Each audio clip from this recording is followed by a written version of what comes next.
Welcome back to Mind Trick Media. This week we're going to be talking about a book called Padawan by Kierstin White. It is a book about an adventure that Obi-Wan takes kind of at a weird point in his training as a Padawan under Qui-Gon. Would you like to start? Yeah, so the book basically starts, he's in the Padawan dining hall with a bunch of his so-called friends. He was kind of an outcast. Definitely when he became a Padawan. Yeah, once he passed his trials to become a Padawan instead of a youngling, he didn't really fit in with anybody. He didn't really feel like he fit in at all.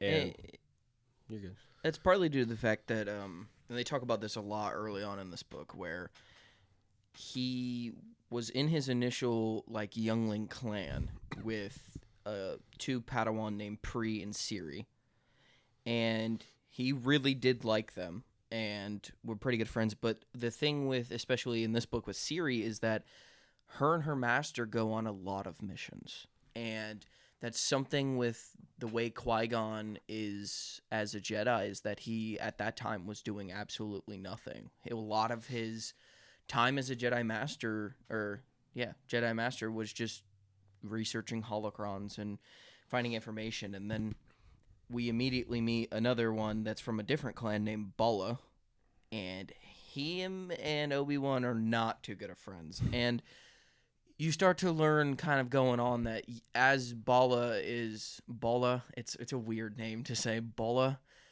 as much as he is kind of rowdy and playing tricks and stuff, Obi-Wan's kind of losing his place in the Jedi Temple. Yeah, Obi-Wan starts to have a lot of resentment towards Qui-Gon and then the other Padawans because he's not going on missions. He's jealous. His training's not the same as theirs, and he's just has a lot of resentment towards literally everybody at the temple. He's losing his drive that he had to be a Padawan. He doesn't know his place, and in the current state of how his apprenticeship is working, he doesn't think it's ever going to go anywhere. Yeah. And just for reference, Obi-Wan is 16 years old at the time of this book. So definitely a little jump from the prequels, even the first movie. It's 9 years before the first movie is where we're at with this book. Yeah, and so before we get to it, so basically this book kind of starts off hot. It's Obi-Wan in the dining hall, like you said, and he's going to go eat his dinner, and then he notices his dinner is moving. Yeah, he's about to start enjoying his soup that he has, and like he just said, and the soup starts moving, and he starts a commotion because he starts yelling that there's a demon squid in his soup. And so what had happened is his not so good friend Bala had stuck a venomous squid, toxic squid in his soup. Yeah. And just as a prank. And honestly, Obi-Wan's lucky enough that his fellow Padawan Pri, who is an animal lover, and so is her master, that's one of their main studies, is animals and species across the galaxy, scooped it up and treated it like it was a little puppy. Yeah. Because Obi-Wan is like, kill it, get it off of me. Yeah, let it die, die. She's like, no. He's trying to kill me. And then what was crazy is Bala was like, you weren't in any real danger. I had the antidote for the poison right here. And then come to find out he actually didn't have it on him. He left it back in his room. It's somewhere around here. And it's like, well, who knows what the fate of Obi-Wan would have been if he got poison in him from the squid. So in the process of this, though, as someone probably would, he is throwing his soup bowl around. So he is now covered in his own hot soup.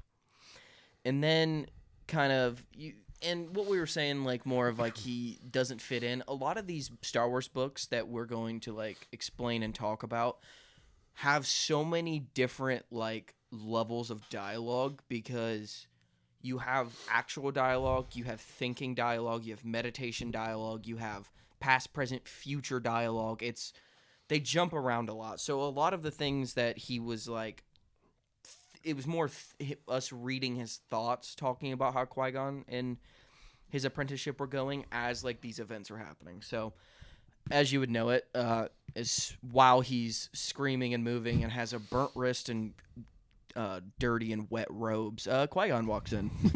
So Qui-Gon walked in. Obi-Wan immediately was embarrassed, and his thoughts in his head were, I feel like, well, he's having issues, like we said, like fitting in and stuff like that, and he feels like he's not going to progress, and he has the resentment towards Qui-Gon that he doesn't know if Qui-Gon actually wants him to be his apprentice. And then Qui-Gon walks in and sees him acting like kind of a jackass, obviously with no context because Qui-Gon doesn't know what's going on, but Obi-Wan just feels like he's not wanted.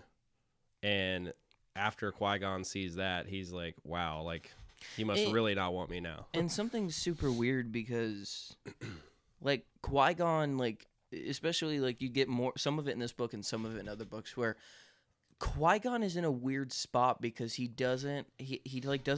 should not have a Padawan. And you end up finding out that Obi-Wan wasn't, well, we'll get to that point in the book, but Qui-Gon just doesn't know how to progress in a correct way because he doesn't know if he should blame himself or if he should blame Obi-Wan or if he should just blame the Force for them not being a good enough connection. And it's weird because Qui-Gon is super, like, relaxed and, like, calm all the time. So, like, he basically is just like, yeah, just get up, go change your robes. Actually, no, he asked him to go meditate. That's what happens first. Yeah. So they go to go meditate. They go to go meditate together. Yeah, and as probably been spoken before on this podcast, Obi-Wan absolutely is terrible at meditating at this point.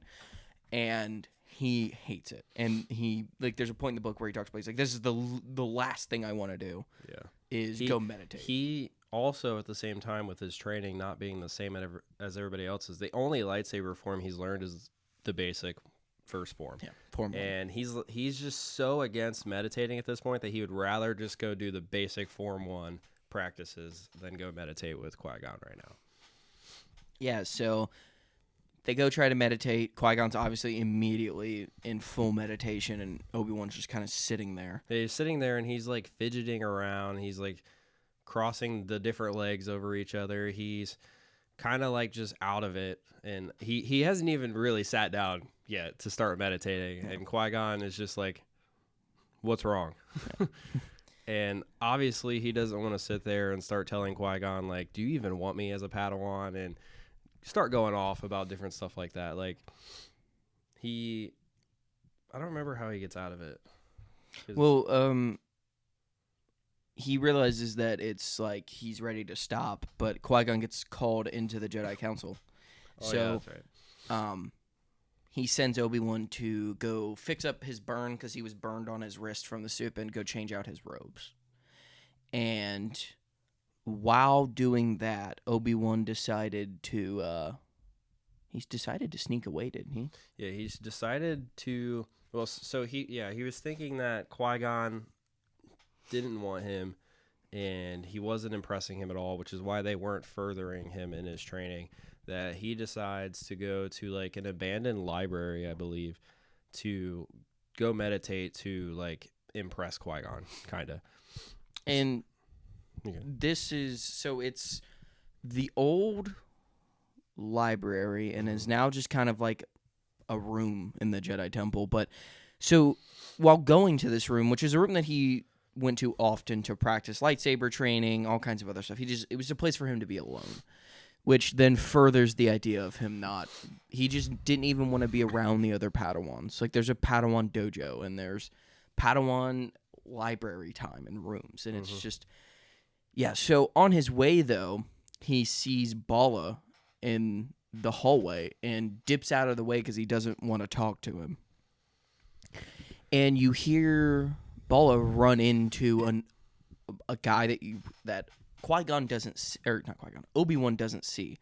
And he has this real deep, monotone, powerful voice. And he basically is like, apprentice, get out of the way. Like, move. I'm walking. Make sure to watch where you're going. So listening to the book, because we listen to the audiobooks, we know who it is. They don't even say who it is. We know who it is. It's Count Dooku. after he's already left the Jedi. Yes. This is when he's Count Dooku.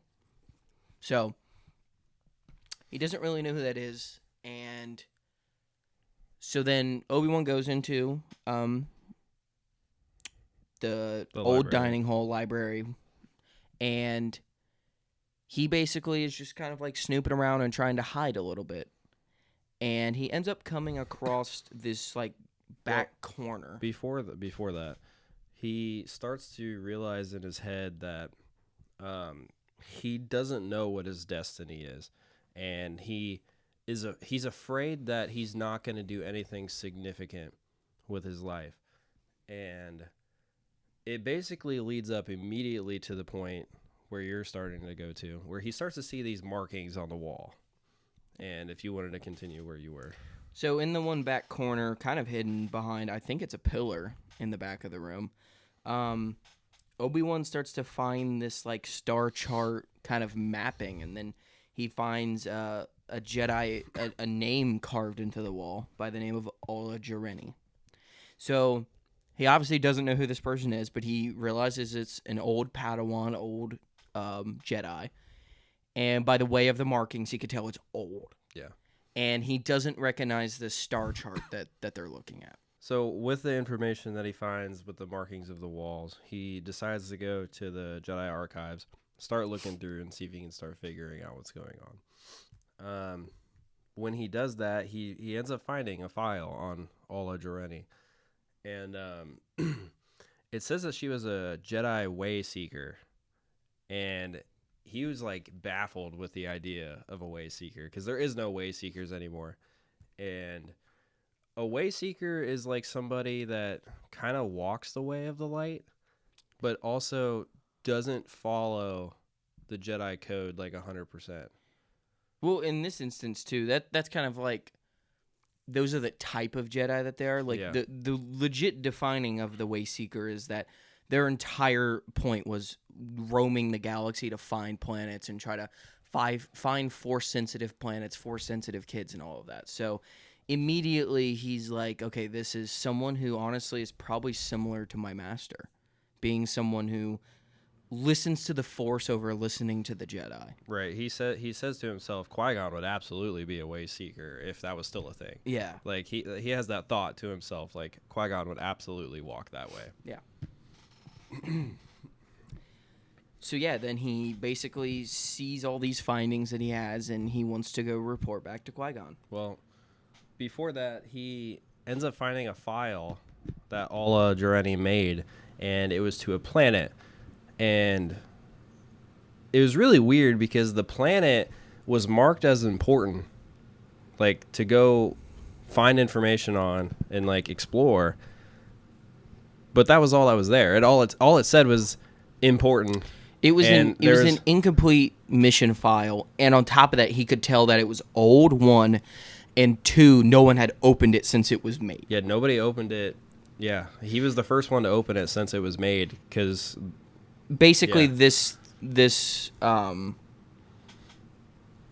it was made by Ola Jareni, and then basically she made it, and then she's supposed to go do the mission and then come back and finish the archive, which never happened. Obi-Wan, it sparks in his head like this might be like his destiny calling for him. He thinks this is maybe the Force calling him. He thinks that, but at the same time, he's kind of forcing it to happen because he's like, oh, I can finally go on a mission, you know? So, like, the thing with that is, like, it's kind of weird because you kind of, as the reader, understand that you're just, like, kind of forceful, but at the time, he doesn't realize how forceful he's kind of being with it. Yeah, he kind of didn't really let the Force guide him because, like we said, he went to go, quote-unquote, meditate, which who knows if that was really even what he was going to do. And then he just finds the markings on the wall. And he kind of is saying to himself, oh, this is my destiny to go on this mission and to figure out what's going on. But in reality, he's kind of just, like, oh, it's a mission. You know what I mean? Like, finally, I get to do something. So he ends up leaving the Jedi archives, and he goes and confronts Qui-Gon. And he tells him about Ola Jareni and this planet and this file that just never was completed. And if I remember correctly, Qui-Gon doesn't even know what it is. Yeah, no, it's a mystery to like all Jedi. Yeah, I don't like it's not a known thing. Yeah, none of them really know Alla and what's going on. Like, this is just a complete mystery. Nobody knows what's happening. It just kind of got lost in the archives, I would say. And then it's kind of like a weird point where Obi-Wan's kind of like almost trying to convince Qui-Gon to like let's make this a mission. We should like tell the council. And Qui-Gon's like, the council doesn't need to know anything. Like, we can just go. Yeah, he basically was just telling Qui-Gon, all this came to me while I was meditating. Yeah. And then he started researching and this and that, and he just tried to impress Qui-Gon with everything. Like, he still went along with the idea of, I'm going to say all this and do all this to impress Qui-Gon, to hopefully spark some kind of interest in the master and apprentice relationship that they have. So he manipulates him, and then he's kind of like, he accepts his mission, and he's like, well, let's go get ready. Yeah. And meanwhile, while Obi-Wan's getting ready, he has to go meet with the council. Yep. So and it's kind of weird because he does all that, and then I think Obi-Wan goes back to the dining hall, doesn't he? Because he wants to actually go get food since he couldn't eat his. And doesn't he run into Baller? Yeah. So he runs into Baller, and basically Baller is kind of like telling him all of these things that Obi-Wan... honestly, Baller shouldn't know. Right. But that he was told by his master. And it's which they shouldn't have told him that either. Yeah, it's It's a really weird conversation. It kind of shows you how on. much, like, the connection between a master and apprentice, and how much is like people really kind of don't follow the code a lot. But basically Baller's telling him that, like, hey, like, Qui-Gon got into another fight with the council, and like this is like an ongoing, like he just keeps getting into arguments based off of this and that. Everything they're having a problem with. And so obviously Obi-Wan's like distraught, but then Baller goes out of his way to tell him that Count Dooku is there. Mm-hmm. And so this is when Obi-Wan finds out like the voice that he heard who ran into Baller. He connected 2 and 2 together and was like, that was Count Dooku that he heard. Yeah. And he starts to worry because Count Dooku was obviously Qui-Gon's. He's a fallen. Yeah. Yeah, and he was his master. He was Qui-Gon's master. And with Qui-Gon almost walking like a different path than, like, say the Jedi Code's supposed to be, he's worried that he might leave as well. And then Bola goes on to tell him that Qui-Gon didn't pick him to be his apprentice. Yeah. He was assigned to him by Master Yoda. Yeah, which is like kind of a weird thing that they never really talk about in Star Wars, is that Obi-Wan wasn't a chosen Padawan. And if you don't know what we mean by that, usually like the younglings will go into like a massive hall and they kind of show off their training and their skills, and it's kind of like they stand in a group, and masters who no longer have apprentices that either moved on or they're new masters, they pick apprentices. Mm-hmm. And Qui-Gon picked Obi-Wan, obviously. We know that from the prequel movies. But he's learning from Bala, who learned it from Bala's master, that Obi-Wan was kind of a different case where Yoda asked Qui-Gon to choose Obi-Wan. Mm-hmm. And we kind of don't get like an exact reason, but like the reason kind of is that Qui-Gon was never going to pick an apprentice. Yeah. Qui-Gon didn't really want to have an apprentice. And that goes along with the fact that Obi-Wan kind of just learned that Wayseekers were legit a thing. Mm-hmm. And he's kind of being like, Qui-Gon would have walked this life. There's no other thinking. He would have been this. Yes. And on top of that, just being like, it's got to be probably the worst feeling, especially since in the Jedi way, that's kind of like your dad to an extent, or your parent. It's like, yeah, it's a parental figure that they have, because they're taken either at an age where they don't even remember their parents. Obi-Wan was slightly a different case. He was a little bit older. He says he remembers glimpses here and there. He was 3. Yeah. He was about 3 years old when he was brought to the temple, and he remembers glimpses. I'm sure the Force actually helps him with that, and he's able to see his parents a little bit. I think he said the only one he remembers is like his mother's face. Yeah. But yeah, it's kind of like a point where you start to see the spiraling of Obi-Wan as a Padawan. Yeah, and then basically what happens is he just kind of storms off away from Bala. He's really upset. He doesn't really know what to think. So all he's got in his head right now is that he has to get ready for this mission. And before that happens too, Bala kind of gives him even more stuff that makes Obi-Wan start to really think it's his fault. And because Bala he was just kind of like being like, I'm sorry, but like you used to be playful too. You used to play the tricks. You're the best of our group. And that's kind of Bala kind of stepped away from the bullying role and kind of was like kind of trying to be supportive to Obi-Wan in a way. Making Obi-Wan seem like he was looking up to Obi-Wan and that he'd always done that. They were in different clans, and like from the way Bala makes it seem is Obi-Wan was the youngling. Yeah. Which is probably part of the reason that Yoda made that decision, was that he's like, I don't want this kid who has the potential, which Yoda ended up seeing and which ended up legit happening, where this kid could be a master on the council. He's going to be one of like a great Jedi. I think Obi-Wan really needed a specific kind of master, and that master was Qui-Gon. No matter how much they like butt heads and like this and that, he needed Qui-Gon to be his master, and I think Yoda really saw that. Yeah. And Yoda was like, "You need to be his master," and that's why it happened. I that's what I would assume what happened. Yeah. So then, that kind of goes all through, and Obi-Wan starts packing, like you said. Obi-Wan starts packing. He's kind of trying to forget that conversation with Bala and hoping that he can have a great mission with his master and like prove to him like he can be his Padawan and like should be his Padawan and stuff. So he goes and gets ready for that. And kind of like what I was saying earlier, Obi-Wan keeps bringing up, at least in his thoughts, the fact that like these other younglings becoming Padawans were specifically chosen based off of the master's preference. Like, I want to say Bala and his master are like astrophysicists in a way, where they study stars.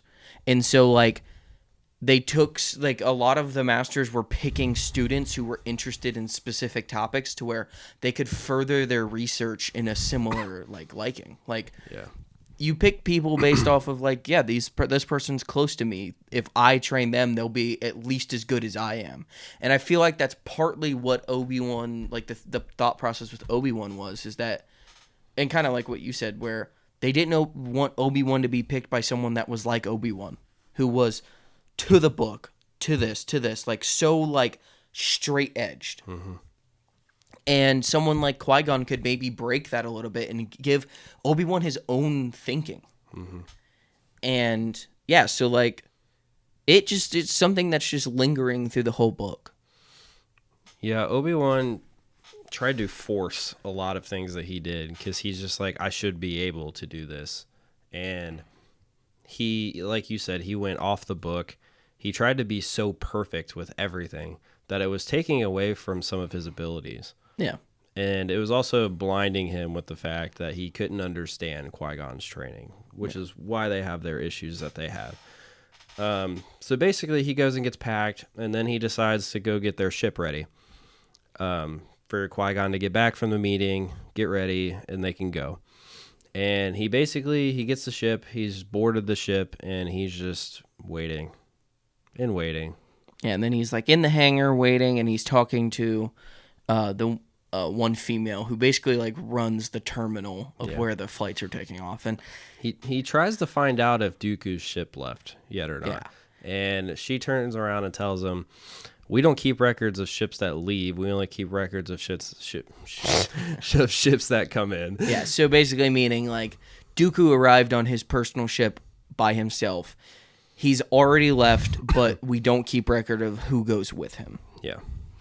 So, kind of a weird process. Yeah, it is. It is a really weird process. I mean, I guess I get it to an extent. Like, you don't keep record of people leaving because, like, who really cares?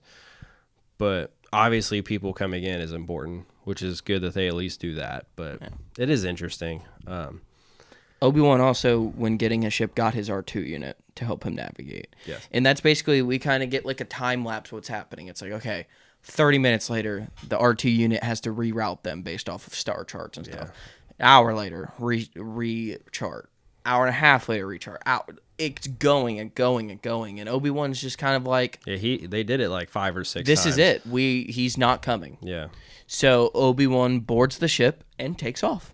And he basically decides right then and there that he's either going to solve this mission and come back and give the findings to the council, and if they don't accept that he left alone, then they don't accept it, or he won't come back. Yep. So it's kind of, it's He opened up a new playing field for himself, and he doesn't know what's going to happen. So he starts heading towards the planet, and he flies directly into an asteroid field that his droid Aces could not pick up. Yeah. And he really has to maneuver around so he doesn't die, because he kind of jumped out of hyperspace and immediately was there. And he noticed something very interesting about the asteroids. Like he felt like they were moving and like mocking him. Yeah, and not in a like asteroid field rock moving way. They felt to be moving to put up like walls. Yeah, and to like stop him from going. Yeah. And they were like, he took some dents and some dings. He said to himself, they're like mocking me and they're getting angry. Like, yeah. Fucking rocks are getting angry. Like he had a really weird thought about that. And he barely even made it to the planet. The Force led him through. Yes. So he lands on this planet, he kind of is flying around, and he's like trying to find settlements and find like people, and he can't find anything. He's trying to find something interesting too, and he's just like, it's just a planet. Yeah, it's I can't find anything. There's water, there's grass, there's trees. There's nothing going on. Yeah, and then he doesn't really find any life forms either. Yeah. And the scanners are not working at all. Yeah, and that's the thing, since they've been in like within this like galaxy, or not galaxy, but like within this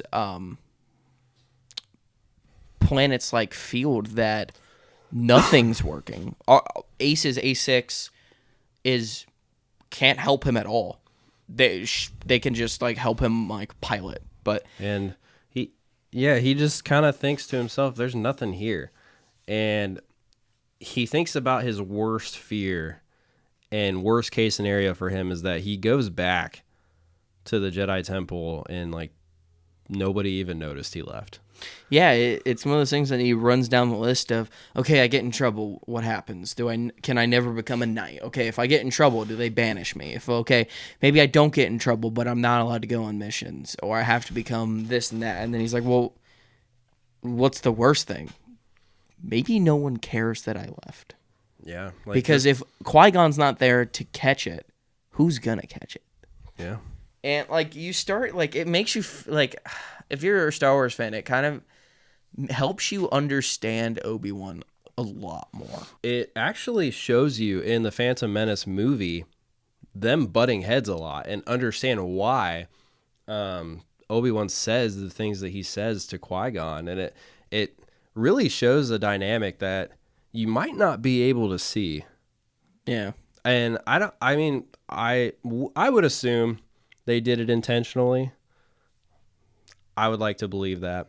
But obviously, like, they make the movies and then these books come out later. Like, this book we're going over right now came out in 2022. And obviously that movie came out in 1999. And that's the thing, is like in this book, he's so young still that it's kind of like you see them butting heads, but it's more of like Obi-Wan not understanding Qui-Gon. In Master and Apprentice, you start to see where Obi-Wan kind of rebels. Mm-hmm. And then by the time you're in the first movie, they've kind of settled it a little bit, but he's still has that like built-in like kind of like smart mouthy, I guess, in a way, but like but not at the same. He's like respectfully smart mouthy. He wants to challenge his master, which Qui-Gon kind of likes. He likes to be like I know I can't remember which book it's in, but Obi-Wan talks about how Qui-Gon's favorite answer to a question is a question, and I love that. But yeah, so anyways. He decides to finally land at these like super old settlements, like hundreds of years old, and they are completely wiped. There's nothing there, no remnants. There's not even like remnants of like shirts, clothes, beds, nothing. It's completely stripped away. And then he basically is kind of wandering a little bit, and then I don't remember exactly. Like he like starts to kind of feel something in the Force that someone's there. Yeah. And then gets robbed. Well, before that, he sees a little girl, and it's great as a Star Wars fan because he sees her and he's like, "Hello there," and I mean, I just loved that they added that to this book, and the girl gives him a gesture, and then he realizes that it wasn't for him, and then somebody else takes his lightsaber and starts running. Yeah. And there's a scene where they're like chasing each other and Obi-Wan's yelling at them to stop and this and that. And he's also thinking because like, first off, they're very quick. Yeah, he can. He's kind of like struggling to keep up. And then they're making these like insane jumps that he's like, oh my God, they're Force sensitive. That's why I'm on this planet. These people are Force sensitive because they're making jumps that he's like, only a Jedi can make that jump. Yeah, he's like, I struggle to make jumps like that, and like I'm not as fast as they are. And so basically, he kind of puts himself in overdrive, uses a little bit of like Force speed and stuff, and ends up catching her, and kind of knocking her down and taking his lightsaber back. But then realizes that him and her are not alone, and there's a lot of other people here. Yeah. So they confront each other. He's like, that was mine, and this and that. They have like a little like banter with each other, kind of. And then they hear like an angry sound in the forest, like some kind of animal made a noise. And one of the guys, I think, yells, "Everyone get back to camp." So the one thing with this book is, and we're going to be completely honest with you, it's a little tough. There's a lot of characters that have a lot of weird names. So there's a lot of weird names, and then sometimes they don't like say the names in the book. You kind of have to like remember voices a little bit. But so the two characters we're talking about at the moment is Ayuj, which is kind of the leader female who stole his lightsaber, and then there's a male character that says we need to go, and his name is Castle. Yes, and those two you will find out in a little bit that are brother and sister. So. And it's weird because like they're like, let's go, we gotta go, and he's like, what? And he sees like the planet starting to like move. Yeah, it's starting. The forest is like the trees are moving, changing. The flowers are moving, and everything's starting to seem angry. And there's a storm coming, and so they're basically running as fast as they can, jumping, turning, like picking each other up, moving. And he's like, "Are you guys Jedi?" And they're like, "What's that?" Yeah, what's a Jedi? And then they immediately get cut off by a monster. They don't even know what. Well, Obi-Wan has no idea what it is. He's never seen it before. Yeah. And we would assume it was the monster that made the noise earlier, or the animal that made the noise earlier. And they have to like maneuver around it and then get back to their camp. Yeah. So they come up with a plan to get away from this monster that they call a gobbler. And it's kind of like this rocky species that has like giant teeth. So everything on this planet is scary. Yeah. It's kind of how they put it. And everything, and the way that these, and see, that's the thing, is like all these people, like the two oldest ones are Ayuj and Castle, and they are teenagers. Yeah, they're not very old. They're the same age or younger than Obi-Wan. Yes, they're right around the same age of Obi-Wan. Yeah. So basically, they get back to camp. They're all out of breath, and Obi-Wan's like, "What the hell is going on?" Like, and they kind of like share backstories with each other. Obi-Wan learns that their parents brought them there and some of their family died on the planet, and the rest of them just left them there. Yeah, so it's kind of a weird backstory. So there is like 12 of these teenage and younger characters, kids, and the 3 older ones, the one their parents left, and then the other 2 the parents stayed. So you kind of learn the story, like you get a little more of the story a little bit at a time, the more stuff happens. Yeah. But basically the early on premise that we get is there was people on this planet, they were using this thing that they call the power. A group of the people thought it was a bad idea, so they took everybody that was on the planet and took them off the planet. But Castle and Ayuja's parents hid their kids and some of the other kids, and I think a few other adults. I think you said 38. There was 30. They said in the book there was 38 of them that were here. Yeah, versus hundreds. Those 38 hid and moved around to where they couldn't get drug away. And at this point, they're down to 12. Yeah, they're down to 12, and they're all kids. Yes. So, yeah. So you kind of get like this weird backstory of like, okay, our parents are the reason we're here. Our parents are correct. Our parents are this, which is kind of like how things work. If your parents tell you something, that they usually shape how you believe the world is. And so Obi-Wan's just trying to figure it out because he thinks they're Force sensitive. Yeah, and he starts questioning them on how do you use the Force, and they just have no idea what he's talking about. So he starts to explain meditation and a little bit of the Force that he can, because like we said, they're a little bit younger. They're same age and then younger. So he's explaining it in a very interesting way. He tries to explain what the Force is and how he uses it, and he's not doing a very good job. And it just keeps foreshadowing that he, at this time, doesn't understand what the Force is. Yeah, he really doesn't.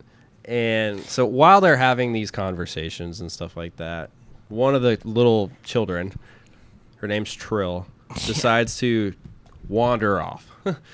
And they, like we said, the whole planet is almost alive at this point, and one of the little children just wandered off by themselves.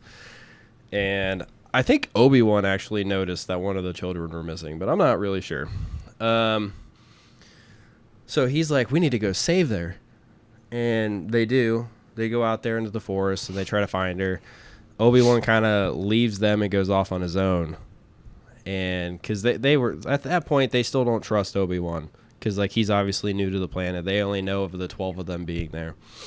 And he just kind of goes off on his own, and he realizes that the planet and like the animals and stuff are not attacking him at all. And he finds Trill, he gets her, and then when he gets her, the gobblers and everything starts to attack him. Yeah, it's this weird point where he's been told the entire time he's here that these creatures are going to attack him, and the gobbler doesn't. The gobbler wants like back rubs. Yeah. It's kind of a weird. It's not. It's kind of like you. They really. This author really gets the point across that you have no clue what's going on. Yeah, and like you said, the gobbler is almost like a dog. It just wants played with and having fun. And then when he gets the child, is when the gobbler completely changes what he is and what he's like and starts attacking. Yeah. So Obi-Wan's rushing back. And the older ones are there now. Yes. And the gobbler's not very happy to see all the other people there, which is Obi-Wan's like, what the hell? So they end up racing back to like their camp and their hideout. They finally get back. And a couple of them are like praising Obi-Wan for saving Trill. And a couple of them are still kind of like, the older ones are like, we could have done it without you. We don't need you here. Yeah, and I don't remember if it was a little bit before that or after. I think this is when they were trying to introduce him to everybody. Mm-hmm. But so I'm just going to go through that list and introduce everybody so like you can kind of have an idea. So kind of like the more older adult ones are Ayuj and Castle, who we've already talked about. There's a character named Mem, and she is kind of like immediately the character that will not speak to Obi-Wan and really does not trust him. As much as Ayuj and Castle want to like question him and figure things out, Mem won't even talk to him. Yeah. And then we have a character named Zabri. Zabri is a shapeshifter, and I'm assuming most of you have seen the Attack of the Clones movie. At the beginning of the movie, they have a shapeshifter that's trying to assassinate Senator Amidala. It's the exact same species, shapeshifter. And that character is in a relationship with Ayuj.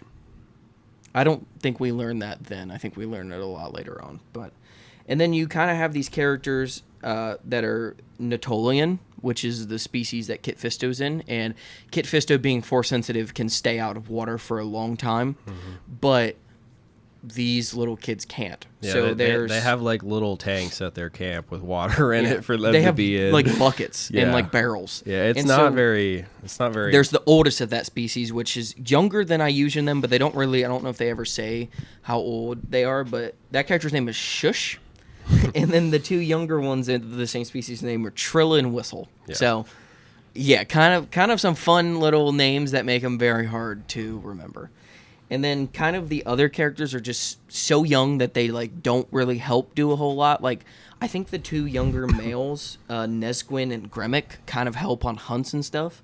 But then you have 3 female characters by Tumber, Amit, and Jarper, which are never really mentioned. They're kind of just in the pack of. They're not really they're not really mentioned. And then what is the name of the species? Natolians? Natolians. The Natolian children don't really get spoke of either because they kind of just are in their tanks the whole time. They get talked about a lot in the sense that they just talk about the fact that they're a water species who cannot leave the water. Yeah, they don't really mention them other than that. Like, it's kind of like they're kind of just stuck in the water, you know? Yeah. They can't really leave it. So. And Obi-Wan, that's the thing, is even the first night he mentions to them that, like, hey, I have a water breather on my ship. Mm-hmm. I don't have 3 of them. I just have the one that's for me, but one of you can get out and breathe, like normally.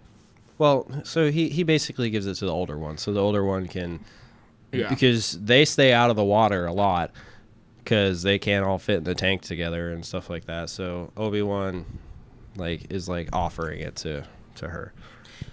Yeah. So that's basically all that really happens that night.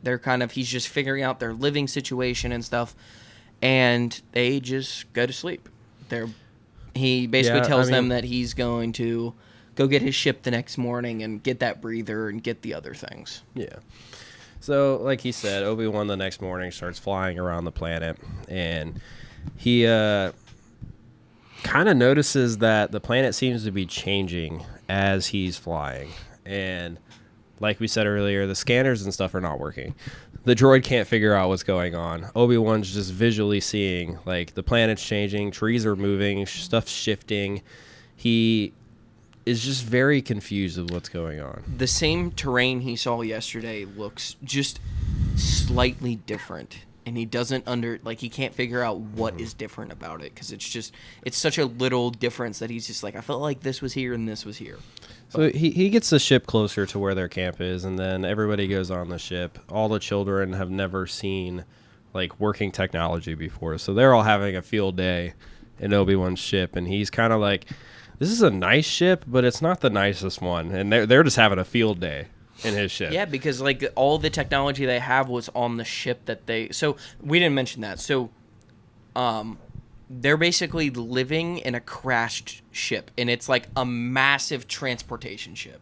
So they have technology, but nothing that is more than it's centuries and centuries old. So astromechs aren't a thing yet. They don't know what an astromech is. Right. They don't know what these little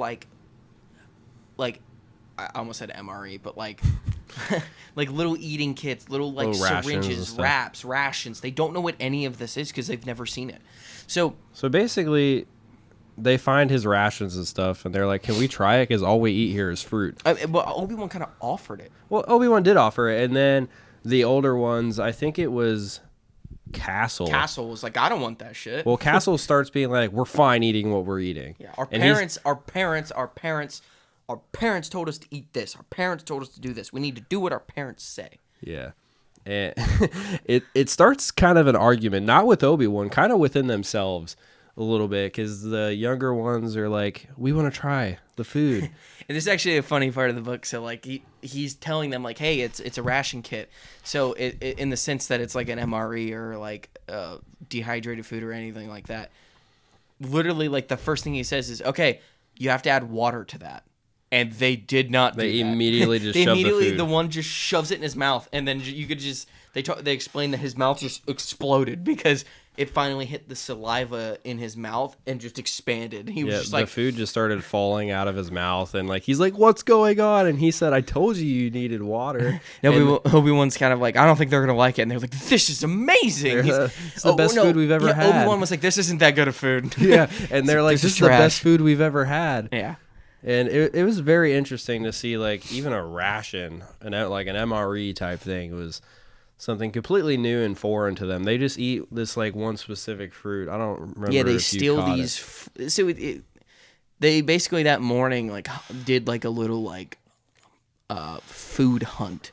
And they go and they grab these berries. And, like, depending on the berry bush, the berries taste different. Yeah. So, like, one of the berries is super sweet. One of them super sour. One of them is, like, savory. And Obi-Wan doesn't know what to think of it because their food is sort of similar to ours, at least, where he's like, I'm eating a piece of fruit and it's savory. What fruit is savory? Yeah. He was like, he talks about, like, almost it feeling like flesh. Like, he's eating flesh, but it's fruit. It's weird.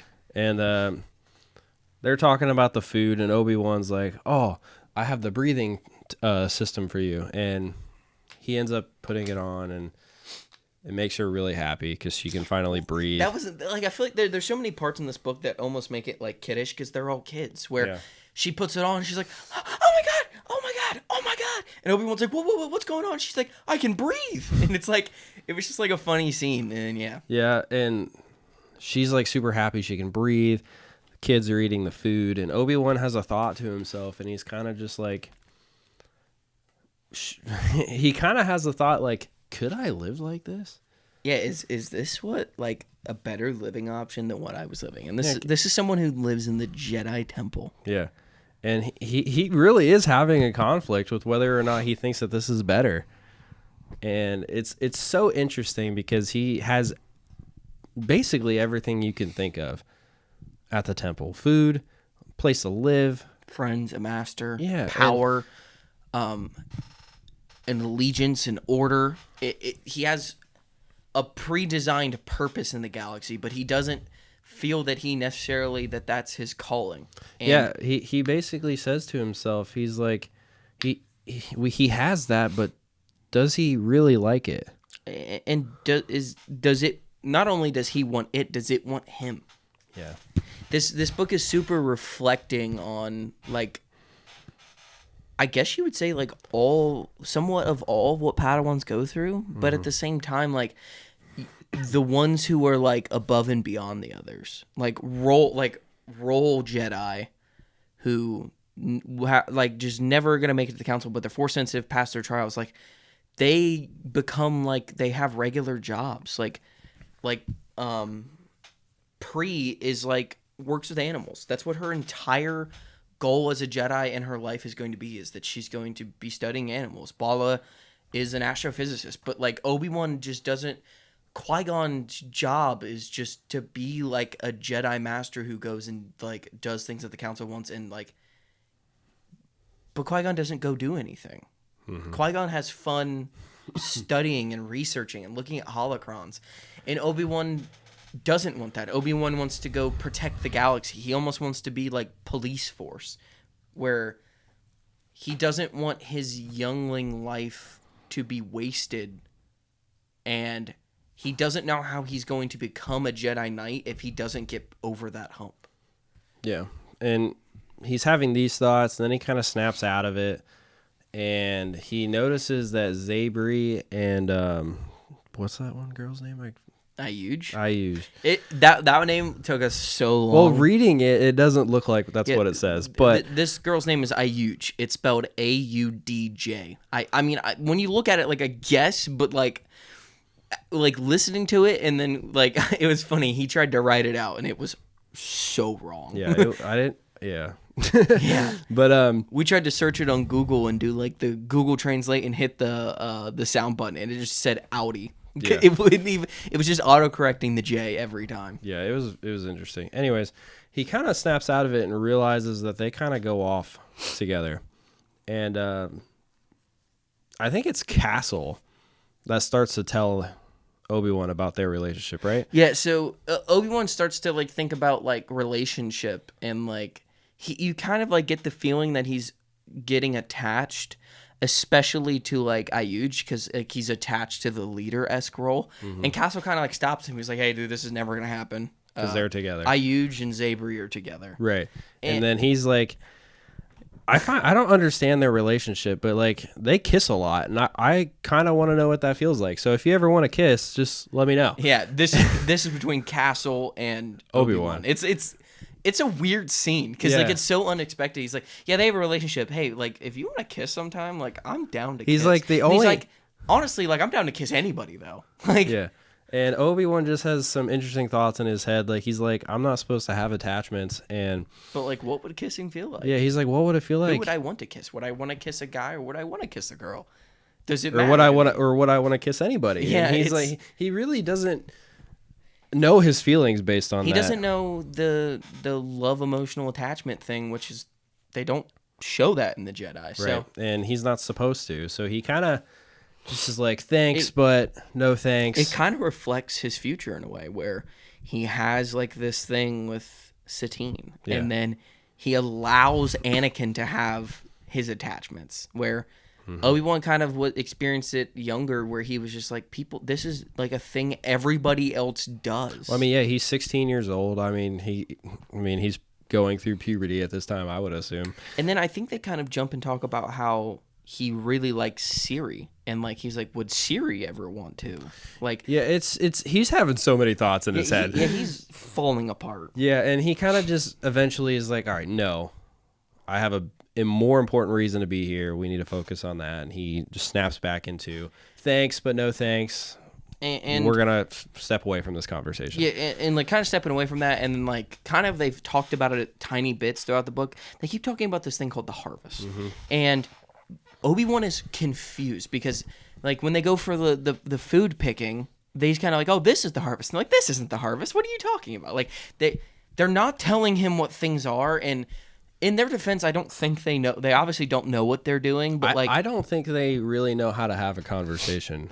No. To be honest, and obviously they're just assuming that Obi-Wan should understand everything that they're doing. yeah. Which a harvest to us was when they went and picked the berries and stuff like that. Well, But to them, I mean, the harvest is harvest. It's technically the same thing, but Right. we get to the point where we're going to talk about what they consider the harvest. So Right. like they keep talking about this harvest, and they were just kind of like, Obi-Wan, you've proved yourself. Do you want to come on the harvest? do We, you- like we could use you. we could use your help, and he agrees to it. And I think it's the next day they go out. They start heading out for the harvest, and they Yeah, we kind of like time in this book. I don't. He could have been there for a week or 10 years. I don't really know. yeah. I think time on this planet works funny anyways. Yeah, maybe.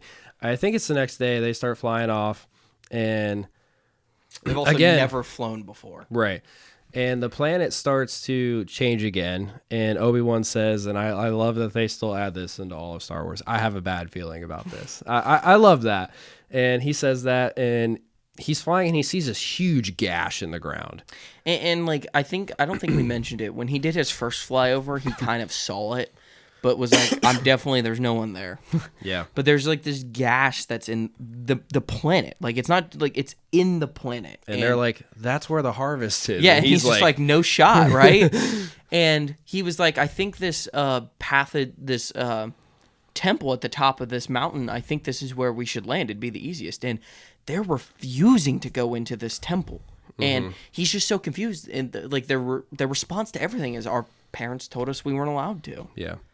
And So Obi-Wan decides to go into the building. Yeah. They all start to go basically start the harvest. They have to work their way down this hole in the ground to get to where they're going. they're basically like rock climbing down. And Obi-Wan's kind of convinced that he can get there through the building. So, and he also wants to learn. So he goes in the building. He has to use his lightsaber for a flashlight because there's no light in here whatsoever. And he noticed a bunch of carvings in the walls that showed the planet and showed like people living on the planet. And it was kind of like their life story. You know, you see carvings and markings on the wall. Hieroglyphics and stuff. And then there's just like this blank spot, and he's confused. And then he keeps going, and he finds more markings, and it's a bunch of dead people on the ground. Yeah, they kind of show where someone landed, someone's prospering. We found this hole in the ground. We went down, we grabbed this stuff. We consumed it. And a lot of people are dead. Yeah, the bodies were surrounding the gash in the ground on the markings. Yeah, and then there's just one person that's there standing, and it's like presume like you assume that it's the person who made the carving. There was one person left out of these hundreds of people. Mm-hmm. And what's weird is this isn't even talking about Ayuj and their family. Yeah. This is talking about like the original people on the planet. Mm-hmm. And then Ayuj and them's people generations ago landed after all of this. Yes. And what's weird is the temple kind of keeps going, but it's blocked. Mm-hmm. And Obi-Wan's just like, why is this blocked? Obviously, someone is trying to hide this stuff. Mm-hmm. And with how clueless the younger kids are, he kind of assumes that, oh, their parents closed this. Mm-hmm. This is the reason they weren't allowed in here. You're learning the history of this planet, and they didn't want them to know. But he's still on the fence of why. Like, what was the death caused by? Yeah, he has no answers. He really doesn't. And he keeps looking around, and he notices like a hole in the wall. And he thought it was a great idea to shove his hand into this hole. Yeah, crazy. Yeah, I was like, absolutely. You can't even see what's going on. He also states that it's the exact, like, you can see the burn marks of where it literally was a lightsaber that jabbed through it and then just pulled out. Which was the reason why he reached in it. Yeah. But still, that's ballsy. He reaches in it, and he finds, like, a data chip or something that looks like a data chip because it's really old, and it's, like, beat up, and he isn't 100% sure what it is. So he takes it hoping that Aces, the droid, can look into it and figure out what's going on. And he ends up getting back with the group of people, right? And they're still going on their journey to go on their harvest. And he's with all of them, and then he just looks down, and they're like, this is where we need to go. And it's just a huge dark hole. Yeah, and then they're going down it, and then like the build, like the inside the planet is like luminescent. Like there's these things that are glowing in these pools, and they're like getting ready for this thing that they're calling the harvest. And they're like, well, they're all being really quiet, and Obi-Wan's like trying to talk to him, and they're all like shushing him. And it's really interesting because all of a sudden they're like, now. And then they just start lunging into the water and grabbing the glowing, glowing luminescent orbs. Yeah. There's these little balls. They just start. And immediately when they stick their hands in, Obi-Wan gets the greatest pain he's ever felt. Right. And basically, in a way, this planet, he's sensing the force on the planet, and he can feel the dying of the planet. The pain they're feeling from this happening. And Obi-Wan's yelling at them to stop, and they just keep grabbing more. And in the process, they start eating the orbs as well. Yeah, they just start shoving it in their mouth and eating them. And Obi-Wan's just like, what's going on? He's grabbing his head. He's moving. He literally picked up 0 of the orbs. Yeah. He literally was supposed to be one of their collectors and did absolutely nothing. Mm-hmm. Because he physically couldn't do it. And yeah, so they're like, we got to go. It's happening. We got to go. And like... they run out, and there's like the planet is trying to attack them. Demon animals that are chasing them. There's a giant thunderstorm, and the lightning is striking like on them. Mm-hmm. And in the process of leaving, trying to get out of the gash in the ground, the gash starts to close too. Like it's really trying to keep them in there. It's like pulsating. Yeah, it's really interesting. They get out of it. There's the massive storm. And they're just trying to get back to they were like, this is normal. We run back all the time after these. And it's like, what? And Obi-Wan having the Force kind of like senses other things. And like at one point, I'm pretty sure your castle is like going to be hit by lightning, and he like jumps and knocks them out of the way and stuff. And like, yeah, it's absolutely like they would have at this time probably died if it wasn't for Yeah, Obi-Wan. because I would assume it made it seem like this was going to be their biggest harvest that they've had. And with the planet's reaction and like Obi-Wan saving their lives from the lightning, I feel like it had to have been their biggest harvest, because it would only make sense for the planet to fight back as hard as it did this time around. Yeah. And they end up getting back to the base that they have, and Obi-Wan's like, what the hell was that?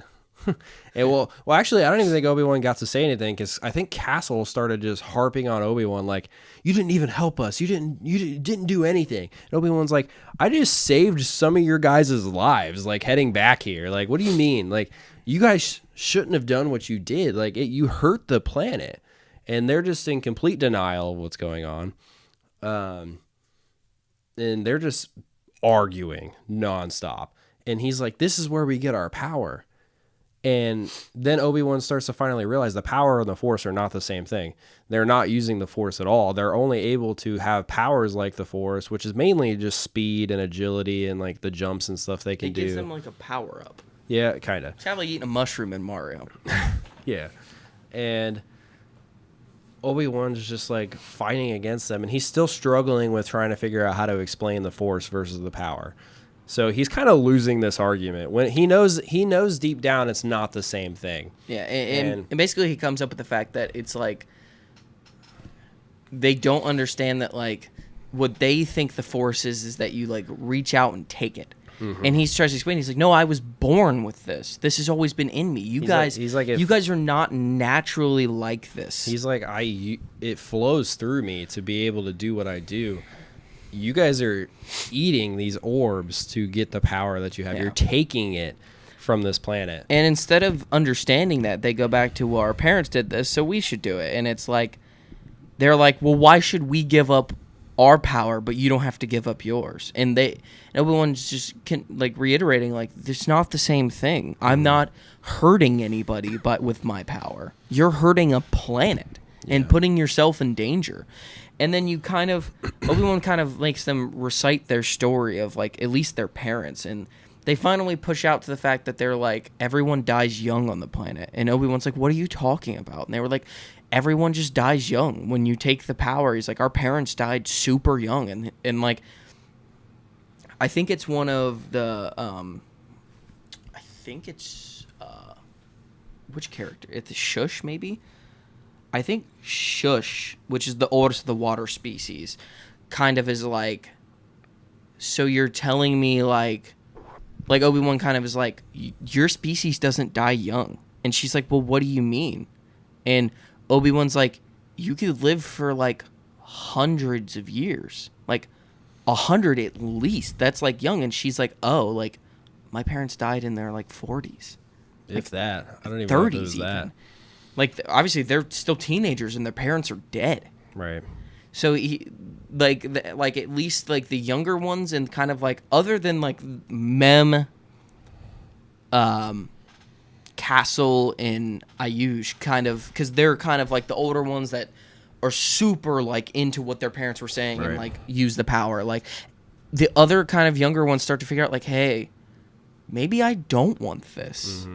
If there's an option... Especially the ones in the water, like I think it's Zabri, right? That starts to really like listen to Obi-Wan. Kind of is the only one listening. Yeah, at this point. The older ones for sure. Yeah, and Obi-Wan comes to the conclusion that they really need to go into that building and look at the carvings on the walls, so they know. Because he starts to explain there was people here before you guys, and they suffered the same fate that you guys are suffering. And it's because you're taking these orbs. And about half of them, the younger ones especially, the younger ones but not like the children, they're like, I think we should go. And the older ones are kind of like, no, we shouldn't because our parents told us not to.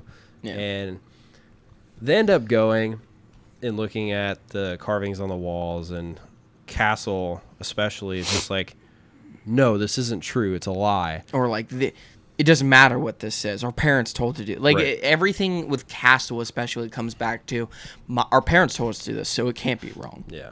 And Zabri, whose parent left and didn't die on the planet, and Shush and one of the other characters, they, like, their parents, like, not like intentionally, but, like, left without them.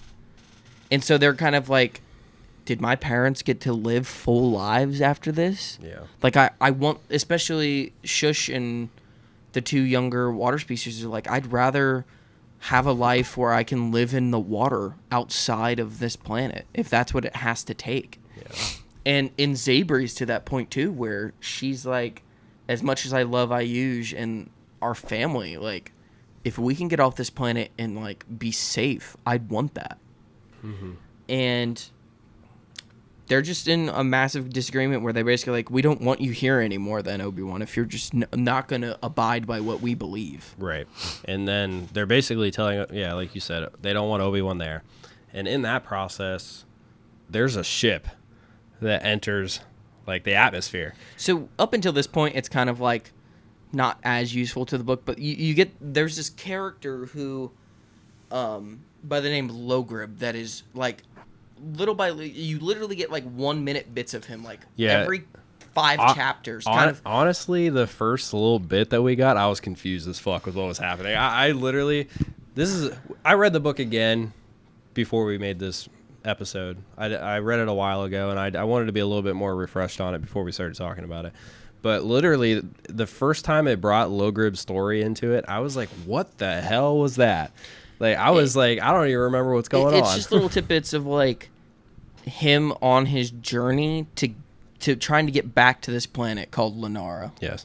Did we ever say the name of the planet? I think we said it one time. The name of this planet's Lenara. Yeah. So, but, like, this entire time, this character named Logrib and, like, this team of drillers that he has are just trying to get to the planet. So at this point, like, during the same chapter, like, at the beginning, it talks about how they're getting through the asteroid field. They brought 3 ships, and 2 of them exploded. They did not make it through the asteroid field. No. And Logrib doesn't give a shit. No, he doesn't at all. So they're, like, he's landing kind of close to the hole in the ground, and, like, they go to see who it is, and Logrib comes down to introduce himself, and Obi-Wan's there. And from behind him, Ayush and Castle go, "Uncle, oh my God," and run towards him. And we learn in that moment that this character is their uncle and lived on this planet. And he was one of the people who wanted to stay, like, with his brother, and which was their parents, but was forced to leave the planet. And he's been gone for 20 plus years. And the entire time he's been trying to figure out how to get back. Yeah, because it's not like a straight shot to get to this planet. Yeah. Like, the reason why Obi-Wan made it there kind of easily was because he had the Jedi archives to help him get there, and the Force helping him get there. And I thought a really cool cameo in this book that I was not expecting whatsoever. See, well, that's the thing, is it's not really a cameo. It's more of an origin story. Yeah, it is an origin story, but I looked at it as a cameo because I was really surprised. Dex from Attack of the Clones, where he has the dart to try to figure out where the Camino was and stuff like that. It was that Dex. This is a saber dart. Yeah, that comes out of the ship with Logrib, and he's just kind of like the pilot. Yeah. Like, he's just one of the drillers. He's just there because he's getting paid to be there. He doesn't. Yeah. He's not really a part of what's happening. Yeah, he doesn't even know. And what's weird is he really doesn't know. He knows they're mining something, but he doesn't know what. And this information isn't given to us immediately. He kind of is talking to Obi-Wan, and it's just like, yeah, we're here, we're on a mission, kind of. And well, he also kind of Dex tells Obi-Wan kind of to leave, because he's not gonna like what they're doing, but he doesn't give him any information at all. And Dex doesn't even really know what's going on. He just thinks it's not good because of, like, Logrib, like, not being even sympathetic at all for the ships that got destroyed on the way here. And he's just like, if you're really a Jedi or a Padawan, whatever you are, you probably don't want to be here right now. Yeah, and like I would say every single time they show Logrib after this, he's trying to find every single way of these kids who are already pissed off at Obi-Wan.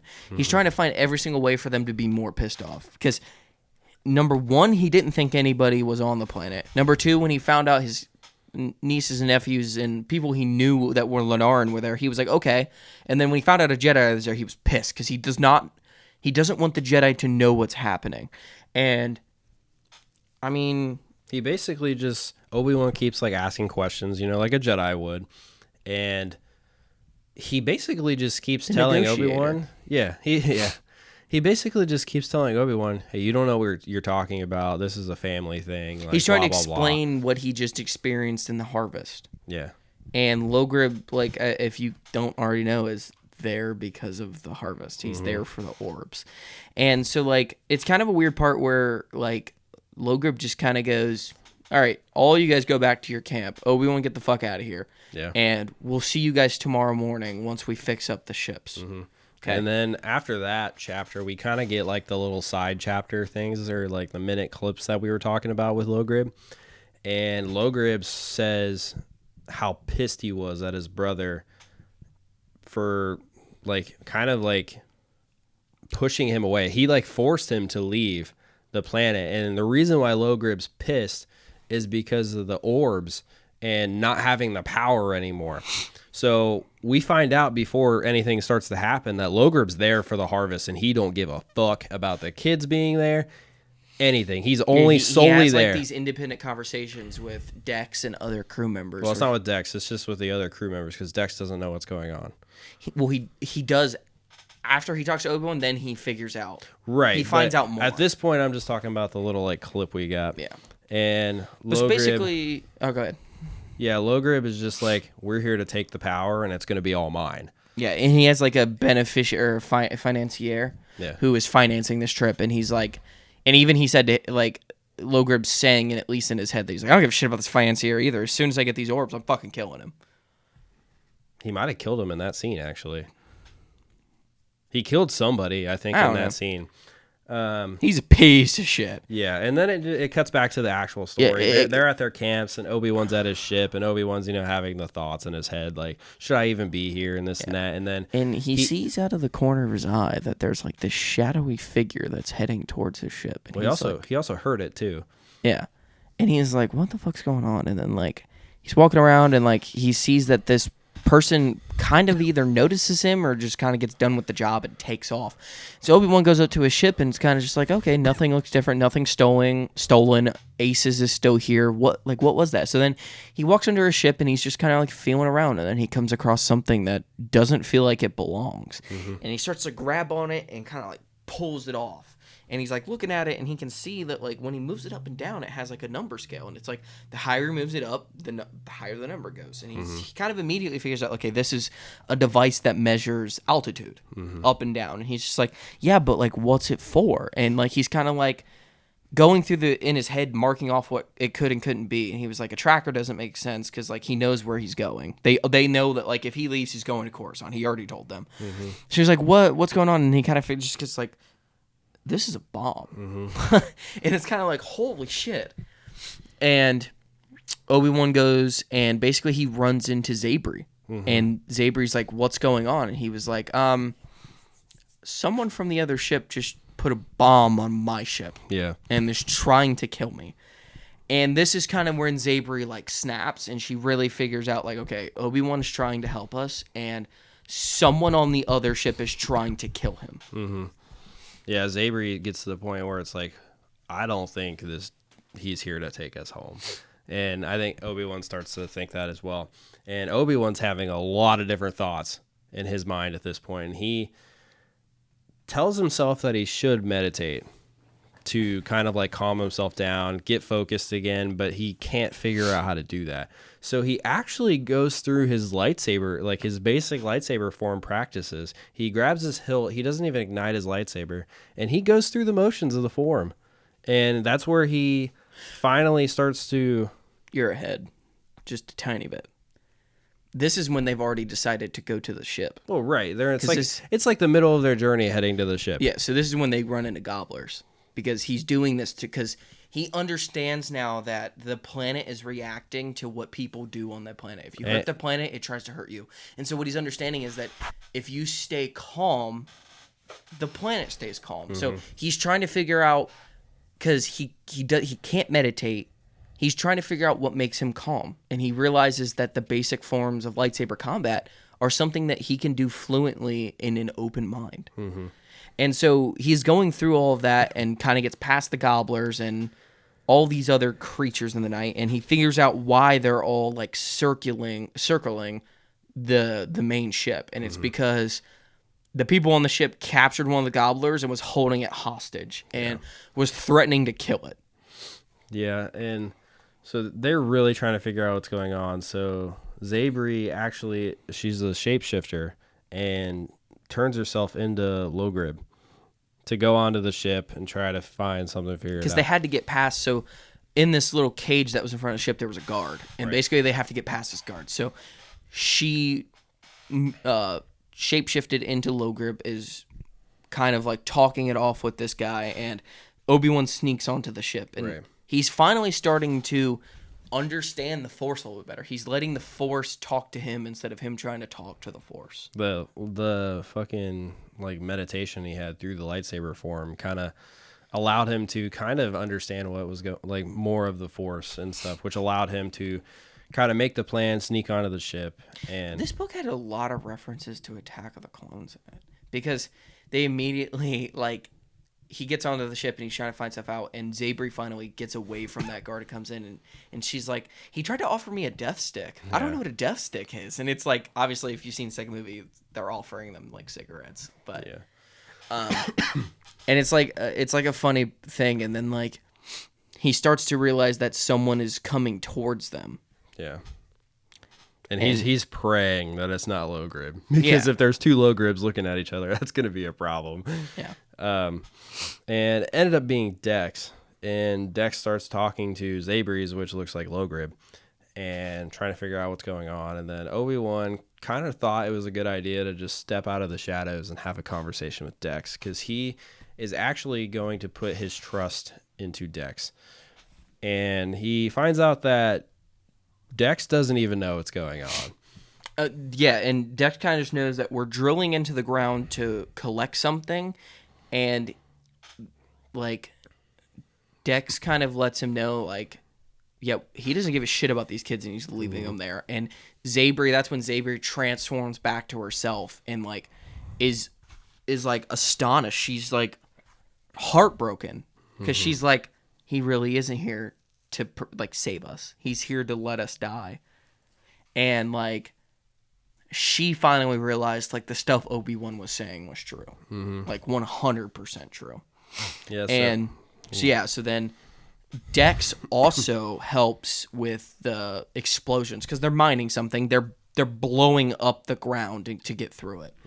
And so Obi-Wan hands the bomb to Dex, and Dex like, what the hell are you doing with this thing? And they were like, he was like, someone on the ship planted it onto my ship. And Dex was like, well, it's weird. It's like exactly what Obi-Wan had thought was. It was basically based off altitude. So the bomb was primed to at a certain height in the air when Obi-Wan took off in his ship to explode. And at least the decency that he didn't want to destroy the planet and or kill the kids. They thought they'd kill Obi-Wan in the atmosphere because that's better. But so Obi-Wan basically just tells Dex that Logrib wants to take all the power for himself. And he's going to kill the planet. Right. The planet's going to die. The planet's going to attack them for sure. And Dex is like, I'm not having this shit. So Dex is like, I'm going to stay here and like, keep a lookout for them and try to help them as much as he can. And they head back to the camp, and Obi-Wan and Zabri starts telling everybody else about what's actually going on here.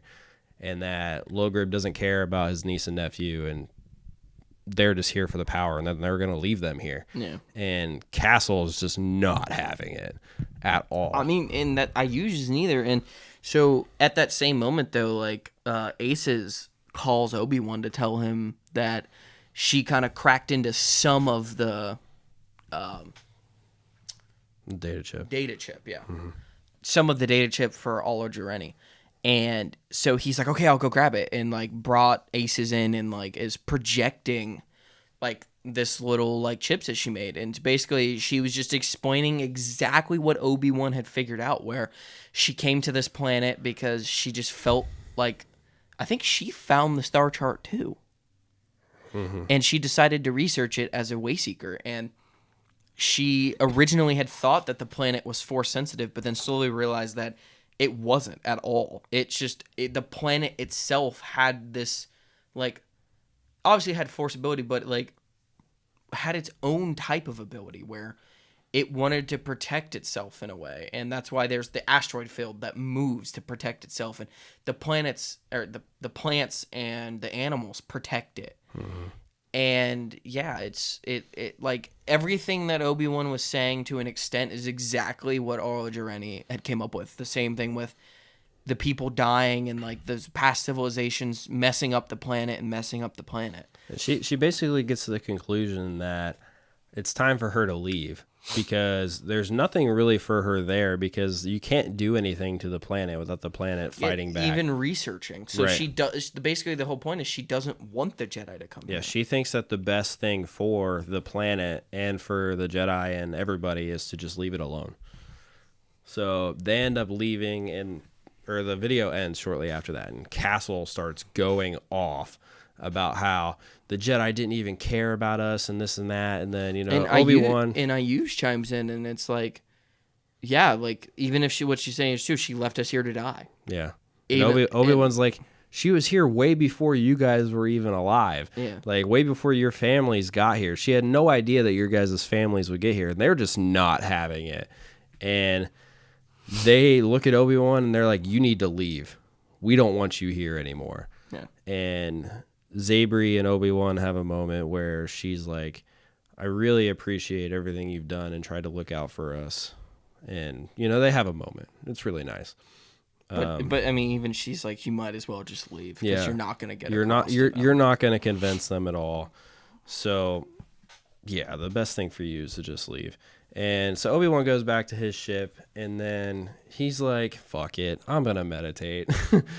And he actually, with everything he's been through, he meditates like for real this time, and he's actually like feeling the Force flow through him, and then he's realizing what's going on, realize what he needs to do, and then he kind of like wakes up from his meditation and he's floating off the ground. He's not even so like this is probably one of the coolest scenes in the book where he goes off on his own and it's just like, I need to figure this out, and he's thinking through all of these memories and going through what he loves and what he cares about, and is fully accepting himself as a Jedi. And this is when he fully decides that he's going to accept whatever punishment is waiting for him at the temple, if there is one or not. And he's starting to understand that it's the right thing to do. And it's this cool part where when he finally like opens his eyes, he's floating. Yeah. He's so in tune to the Force that he's floating in the air. He realized that he was using the Force how they were using the power. Like forcing it to, he was like forcing the Force to flow through him, which is why he was having so many issues. And when he figured out how to just let go with everything that's happened, he finally figured out how to use the Force properly. Yeah. And it was really cool because like he was just floating right off the ground. And at that same time, there's gobblers and all these little creatures that these kids consider to be demons that he's sitting there and petting, and they're asking for belly rubs and like flipping over like dogs and cats, and like he's playing with everybody.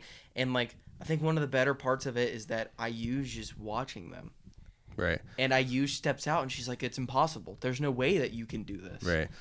And yeah, it's such like a nice scene that the only way that Obi-Wan would ever explain the Force to them is to show them. Yeah. And he finally figured out how to show them. Well, he figured out, and Ayush saw him, and Ayush and Obi-Wan are like, all right, we're on the same page now. We need to get everybody on the same page because we need to go confront Logrib about what's happening.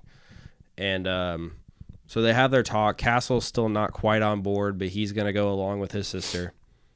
Actually, no, that's not what happens, because they go to confront Logrib, and when they get there, Castle is already there. Well, so that's what's weird is they kind of made the plan that they would go confront Logrib, and when they decided they were going to do it, they noticed that Castle was gone. Right. No. So I'm where we're at now. So They actually go to take the orbs back to the cavern to re-put it back into the waters and stuff like that. That's what they do. Well, yeah, And, that's the plan. But they're heading towards Logrib in that, because he's next to it. Their plan is to go put the orbs back and then go confront Logrib. So when they go put the orbs back, they notice Castle's gone. And when they're done putting the orbs back and they go back to confront Logrib, they find Logrib with Castle. Yeah. And Castle basically ratted them out. And Logrib just got pissed off, and he started blaming Obi-Wan for everything that happened. He's like, he's using his Jedi mind tricks on you guys and stuff like that. Like, he's just feeding them absolute lies. And Obi-Wan's like, I don't even know how to do this. He's like, I'm a Padawan. I don't know how to do this, let alone be successful with it. Yeah. And they're having their banter, and I don't remember if it was a crew member that came out to help them, but I think Logrib shoots somebody. And then he starts this battle between all of them. Obi-Wan ignites his lightsaber, starts shooting at Obi-Wan, and then he sends his droids out after Obi-Wan and everybody else. Because, like we said... Because the crew members with Dex turned on him because they figured out what was happening. Right. So I'm pretty sure he shot one of the crew members. He shot the crew member who was the guard, who was guarding the gobblers in their cage. So Obi-Wan starts getting attacked by the droids that he programmed, and he's getting attacked by multiple of them, and some of the other younger ones are getting attacked by the other droids that he had. And they kind of split up a little bit to get them all separated to where they can destroy the droids. And they finally do that successfully. And Zabri does a cool thing where she turns... So, yeah, they have... What do they have of his? They have something. They're using it as leverage.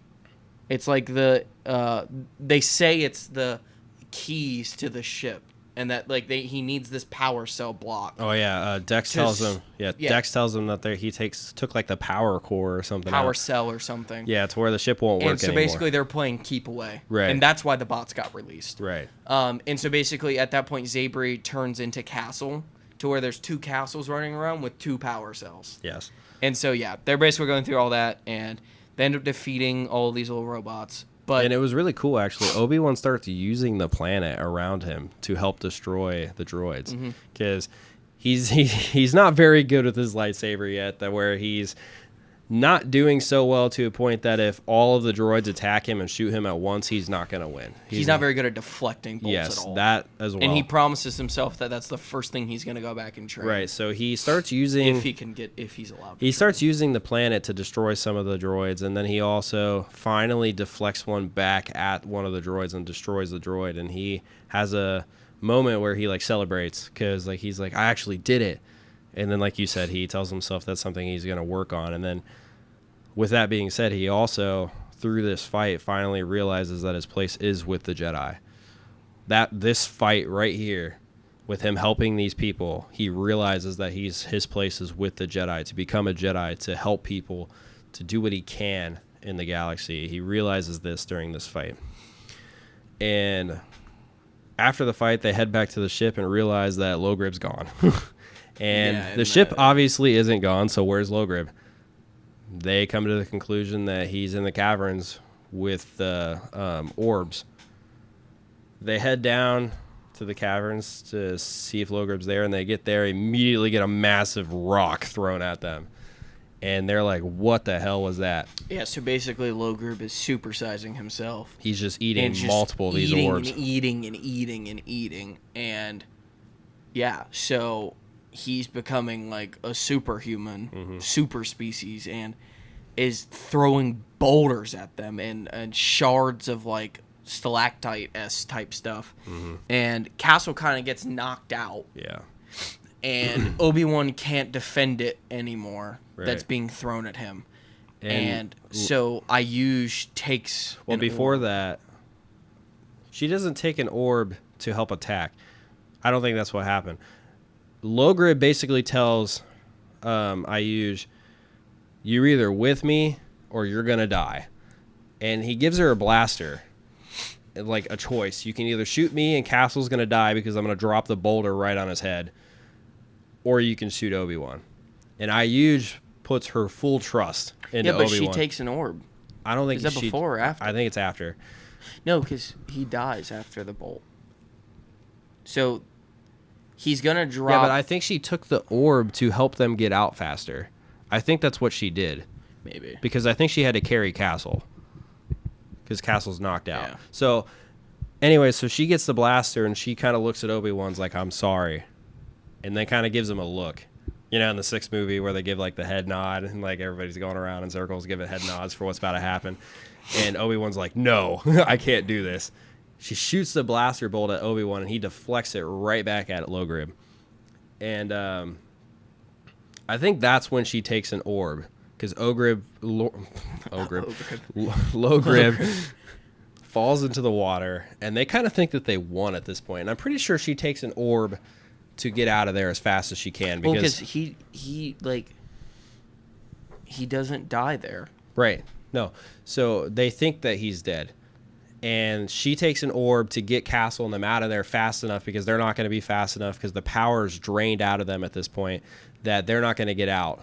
So she takes an orb to help get Castle out of there as fast as possible, and that's when Logrib comes out of the water, throws another boulder at fucking Obi-Wan. Well, yeah, and she, like, jumps around because she, like, breaks her arm. Yes, because some of the, I think the stuff you said, like, hit her in the arm. It wasn't like the boulder. Something else hit her in the arm, kind of broke it.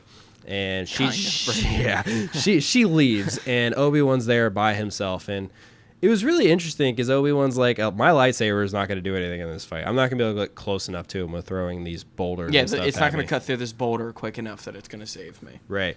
And it's really funny. He takes this, like, almost, like, smaller, like, rock and uses the Force and throws it at Logrib. Hits him square in the forehead. Knocks him out, and then he had a boulder over his head, and he drops it directly on himself. And basically the planet at this point is, like, falling into itself, so they, like, run out of there. Right, so they're trying to get out of the caverns and up to the surface as fast as they can because the planet is fighting back. Because there are so many orbs that were consumed that the planet's not having it, regardless of even if they were helping or not. Like, it doesn't matter at this point. The planet's, like, kind of gone.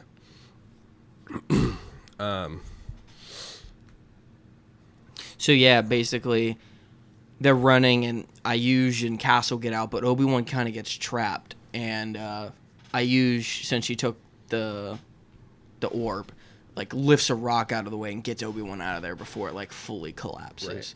And, like, one part of this book that's kind of, like, upsetting is, like, even though, like, they kind of had this idea that they wanted to stay, Ayuj, and this is the reason she felt this kind of way about taking the orb, she realized that she's no longer welcome by the planet to stay after taking the orb, after everything that's happened. So they kind of agree that they need to leave. And so Obi-Wan basically gets to the conclusion that we got to go, okay, and we got to get out of here quick because of this lightning storm. And basically is just telling Dex, like, hey, you need to follow me because I can direct you out of the asteroid field. And they basically kind of go their separate ways. Well, they get out of the asteroid field successfully. Obi-Wan docks his ship on their ship, and they have, like, a conversation before they go their separate ways. They're appreciative of Obi-Wan, everything that he did. And I think Zabri, it was either Zabri or Ayuj. I think it was Zabri. Was like, you're always welcome with us. Actually, I think it was Ayuj. Ayuj, like, you're always welcome to stay with us if the Jedi way doesn't work out for you, or if they kick you out, or whatever the case is.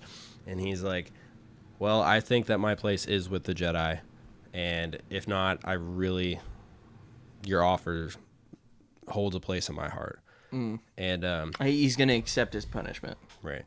He accepts his punishment and he goes back.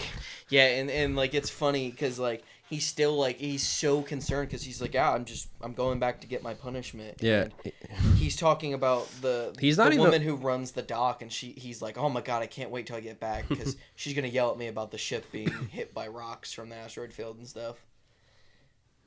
Yeah, he's kind of not even really worried about nobody recognizing that he was gone at this point. It's almost like, what's my punishment? Yeah. And he gets back, and, you know, Qui-Gon's there waiting on him. Yeah, he, like, docks his ship. No one says anything. It's just like, how'd your trip go? And he goes, you know what? It went good. And then he's like, wait a minute. You knew I went on my trip? No, I was talking about like when he was talking to the woman, yeah. and then he walks up and he runs into Qui-Gon. Mm-hmm. Yeah, it's just funny because Qui-Gon's kind of just sitting there like half smiling, waiting for him, and Obi-Wan's like, "I'm sorry, Master. I'm like, I don't know what to do with all this stuff." And Qui-Gon's like, I don't know what you're talking about. I don't even know what you mean. He's like, I definitely didn't leave you alone at the dock and like just let my Padawan go on a mission by himself to find himself and this and that. Find he's Force like, and understand it. Yeah, like, he's no. like, I definitely didn't do that. And they kind of have an agreement where they kind of just keep it to themselves. Yeah. Yes, keep it away from the council. Yes. Going. Well, I mean, I'm sure. Because he's like, come on, Padawan, come tell me your story. Right. I'm sure Obi-Wan might have some stories for his friends, but like between him and Qui-Gon, it definitely stays between them. I thought a funny part, I wrote it here, like once we started because I remembered it. He's talking to Qui-Gon, and then like Qui-Gon's kind of like, well, none of that actually happened.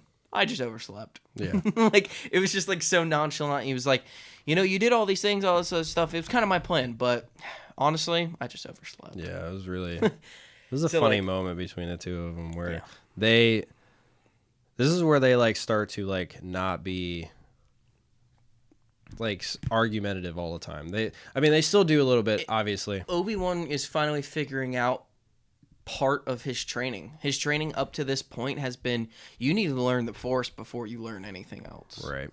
And yeah, it was a really good like warm ending to the book. Yeah. So yeah, it's a good way to put it. Like, it was very like all the stuff that happened and like the conflict with an Obi-Wan and stuff. It was a really nice warm ending that he had with the relationship with him and Qui-Gon.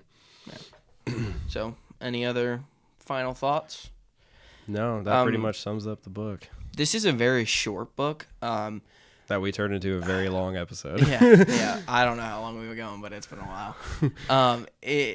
I will say though, like, this book is, I wouldn't say is the greatest Star Wars story, but it's so like, it's such a nice book to kind of understand Obi-Wan before the prequels, because Obi-Wan has like a super weird and super interesting like ranking up through the Jedi. Right. Like, that isn't talked about enough of why he makes some decisions that he does. Because, basically that. It's really interesting because it's like, obviously, if you made it this far into the podcast, there wasn't that much exciting like fights. There was at the end, but like there was no lightsaber fights. There was nothing that really stood out in a like fighting kind of way like Star Wars. There's like, we're not in any place where there's a war going on or anything like this. It's kind of just like an interesting story for why Obi-Wan is the way that he is and where he came up from and his relationship with Qui-Gon. Like we said earlier, you can see their relationship in the first movie. They kind of just like argue back and forth, and it's not to a degree like some of this stuff was, and we'll see in the Master and Apprentice book. Like, they get away from that, but they still argue, and you can see their differences of opinions, and it's really nice to see why and where it came from. So yeah, it's one of those things that you don't realize. Like, Obi-Wan's been through a lot in a Jedi sense, like a lot, and all kind of stemming from Qui-Gon being his master. Right. And yeah, so definitely is like, I wouldn't say the best book we've read, but definitely an essential book. Yes. It's to not help you understand. Yeah, and it's not action packed or anything, but it's very adventurous, and we can learn a great deal from a book like this, and I think it was pretty good. Anything else? No. All right. Well, see you guys next week. It's been Mind Trick Media.